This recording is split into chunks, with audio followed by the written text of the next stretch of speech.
La pregunta que hoy nos hace mucha gente es, ¿para qué confesarnos?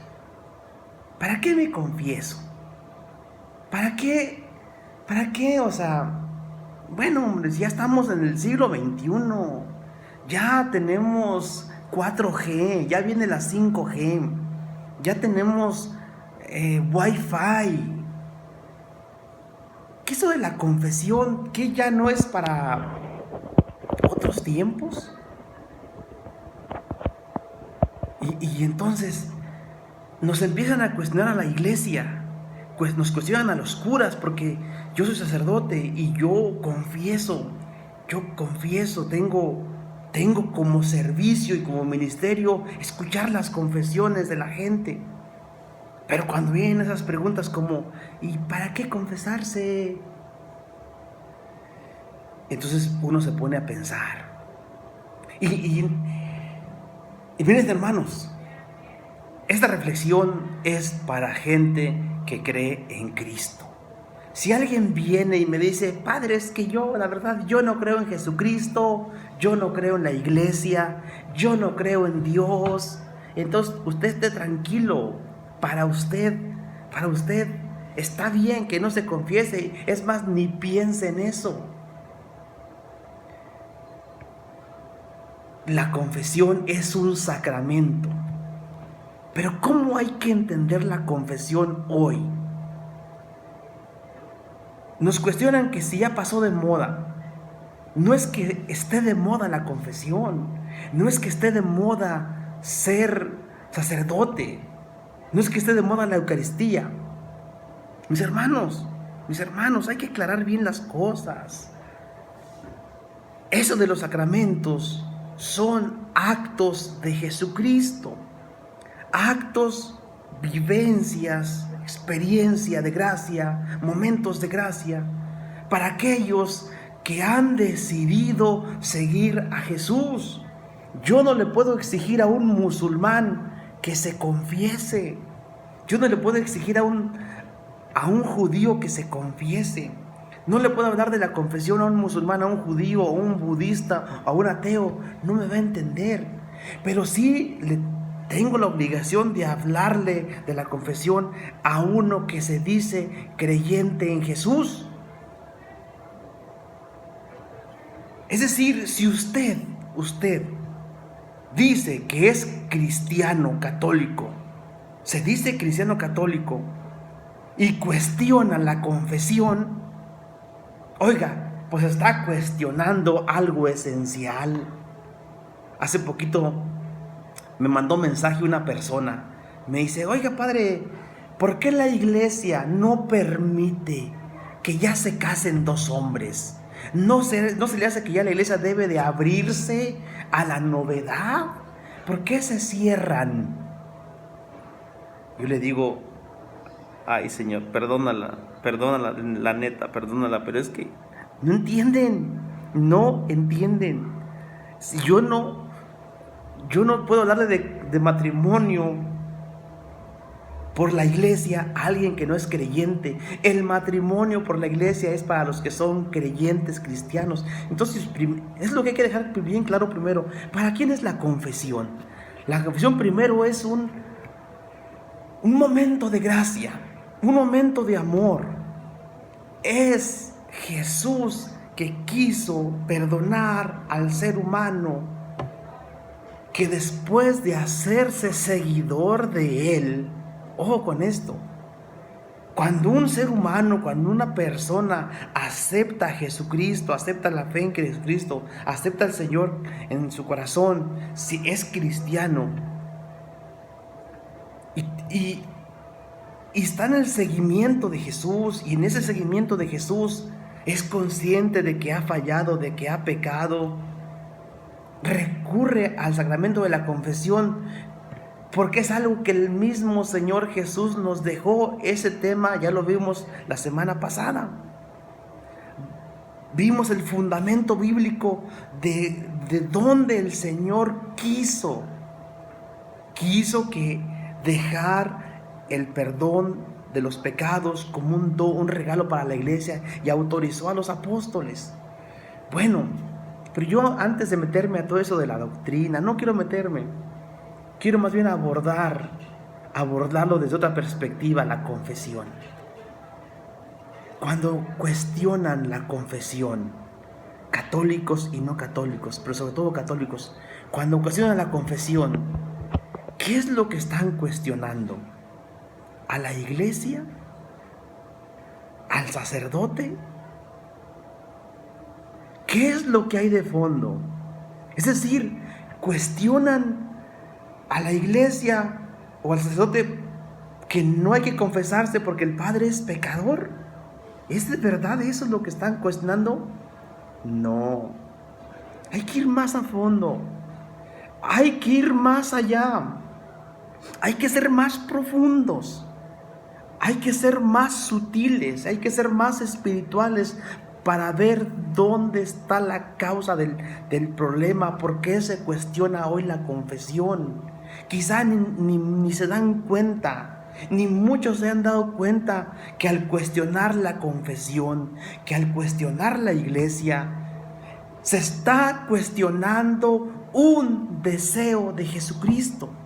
Es más, se está cuestionando el acto mismo de la redención de Jesús. Porque ¿a qué vino Jesús? ¿A qué vino Jesús? ¿Por qué se encarnó Jesús? ¿Por qué predicó el amor y el perdón como la expresión máxima del amor? ¿Por qué murió en la cruz? ¿Por qué sufrió? ¿Por qué sufrió los azotes? ¿Por qué Jesús murió en la cruz? ¿Por qué resucitó? Mis hermanos, tenemos que abrir la conciencia, abrir el corazón, despertar. No se cuestiona al cura, no se cuestiona a la iglesia. Están cuestionando al mismo Jesús. Se está cuestionando la redención misma de Jesús. Estamos cayendo en la trampa del demonio.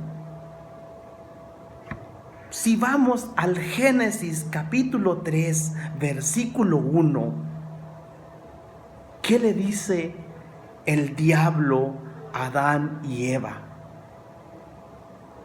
Génesis 3, 1 le dice, curiosamente, fíjense lo que le dice Génesis 13:1. La serpiente era el más astuto de todos los animales salvajes que el Señor Dios había creado. Y le preguntó a la mujer: ¿así que Dios les ha dicho que no coman del fruto de ningún árbol del jardín? La mujer le contestó: podemos comer de cualquier fruto, menos del árbol que está en medio del jardín. Dios nos ha dicho que no debemos de comer ni tocar el fruto de ese árbol, porque si lo hacemos, moriremos. Pero la serpiente le dijo: no es cierto, no es cierto, no morirán. Dios sabe muy bien que cuando ustedes coman del fruto de ese árbol, podrán saber lo que es bueno y lo que es malo, y entonces serán como Dios. Palabra de Dios, te alabamos, Señor. Ahí está el engaño, ahí está el problema. ¿A qué vino Jesús? ¿A ser un maestro iluminado como Buda? No. ¿A ser un gran sensei, un gran profeta? No. Jesús es el Hijo de Dios.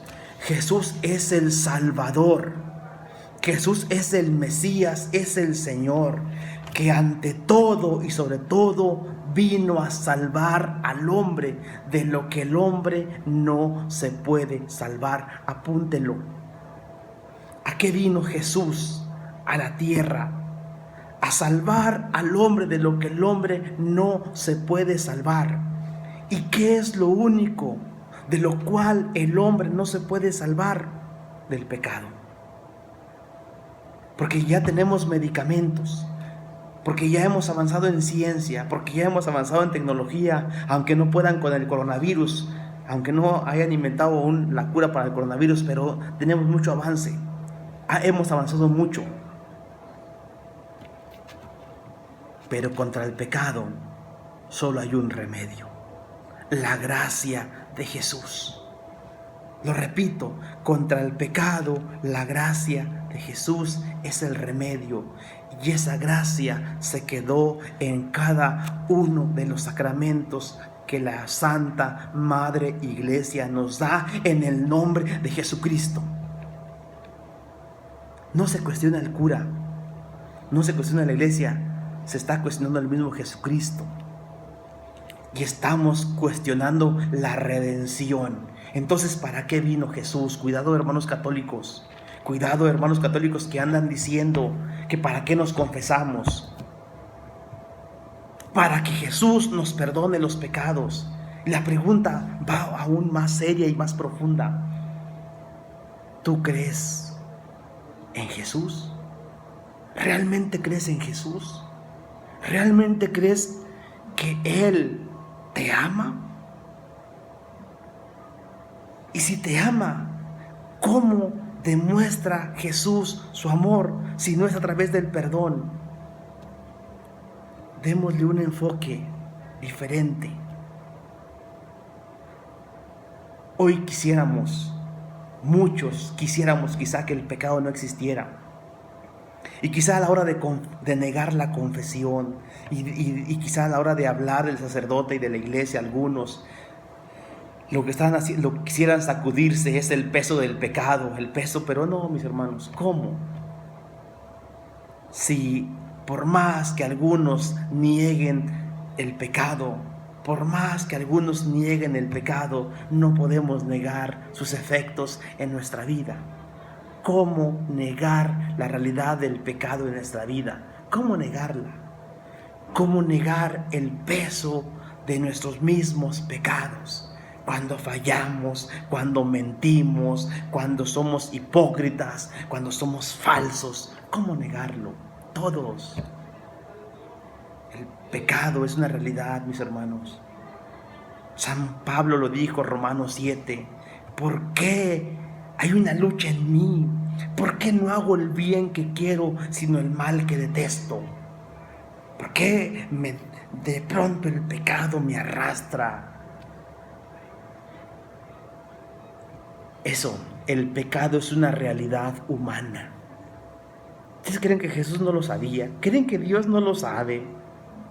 Por eso la redención de Jesús tiene como objetivo la liberación del pecado y de la muerte. Mis hermanos, tenemos que volver al centro de la gracia, de la redención de Jesús. ¿Qué es la confesión? La gracia de Jesús salvándonos, limpiando, como dice San Pablo, limpiando la conciencia. Te pregunto, ¿tú crees que tienes pecados? ¿Tú crees que le has fallado a Dios? La neta, aquí en la conciencia, aquí uno mismo. ¿Cómo negar la conciencia? Necesitamos del perdón de los pecados. Miren, no se cuestiona que el sacerdote es un pecador, eso ya sabemos, que el cura es un pecador. Lo que se cuestiona es la soberbia que puede haber en el corazón del ser humano. ¿Cuánta soberbia puede haber en el corazón de un ser humano? ¿Qué pretende el demonio al hacernos creer que no necesitamos la confesión? La neta. ¿Qué pretende el demonio al hacernos creer que no necesitamos confesarnos? Aunque sintamos la herida del pecado, ¿a dónde va el hombre que no pide perdón? ¿A dónde van las familias donde hay personas que ya no piden perdón? Está como para cuestionarse, ¿verdad?